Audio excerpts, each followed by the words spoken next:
When crossing at a pedestrian crossing, such as the one shown in this scenario, what factors do you believe are influencing your decision to cross? Are you checking to see if the driver is aware of you? Are you observing how fast the car is moving? Or perhaps something else? Would your answer change if there were no human driver in the vehicle?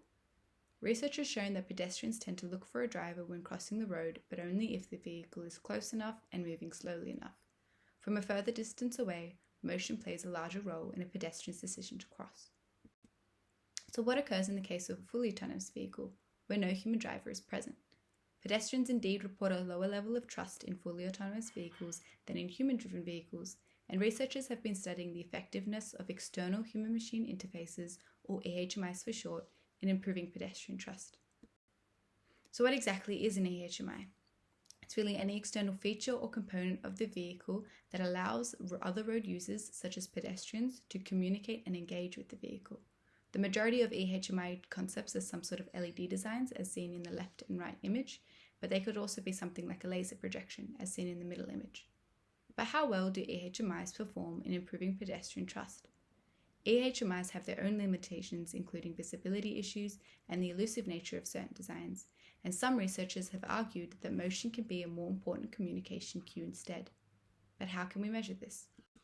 One of the contributions of my thesis was to develop a motion model for vehicles at pedestrian crossings in order to explore in greater depth how continuous vehicle dynamics, such as velocity and acceleration, can be mapped to pedestrian responses, such as self-reported trust and walking speed. This model was validated with real-world data offered by the UCID campus dataset and allowed me to generate realistic trajectories which I could then use to measure how participants responded to each. A safe and cost-effective way to measure how participants respond to a range of vehicle trajectories is offered through the use of virtual reality. A VR simulation in Unreal Engine was developed to simulate a crossing scenario in an urban environment. 7 different scenarios were simulated.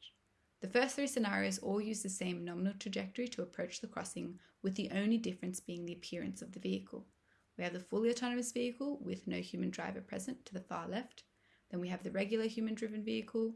And lastly, we have the EHMI-equipped fully autonomous vehicle. This vehicle is equipped with an emotional eyes EHMI, which changes from a happy expression to a sad expression as the vehicle slows. The other 4 scenarios consisted of the same vehicle, with the vehicle being the fully autonomous vehicle, and the only difference was the vehicle trajectory. I was able to gather 30 participants to perform each of the 7 scenarios, comparing how participants responded to the different vehicle appearances as well as the different vehicle trajectories. One of the scenarios you can see now. The data collected from participants consisted of responses to a self-reported trust questionnaire as well as more objective data, such as the duration spent looking at the vehicle. It was found that the eyes EHMI design was successful in improving participants' self-reported trust levels, but had no significant influence on participants' displayed behavior. More details regarding this result and other results can be found in my thesis paper. Thank you for listening.